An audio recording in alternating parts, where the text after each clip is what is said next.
ಕೆತ್ತಿ ಕೈ ಮುಗಿದು ನೀಟಾಗಿ ನಿಂತ್ಕೊಂಡು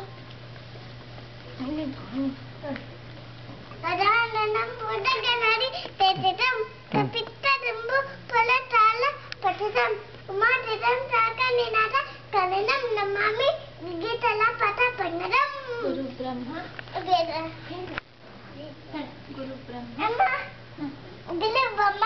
ಗುರು ವಿಷ್ಣು ಗುರು ದೇವ ಗುರು ತಾತ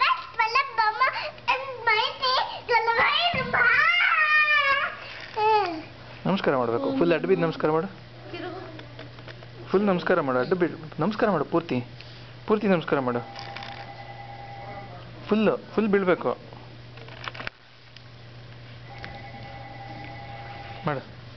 ಮಾಡಮ್ಮ ಫುಲ್ ನಮಸ್ಕಾರ ಮಾಡು ಆ ಥರ ಹಾಗೆ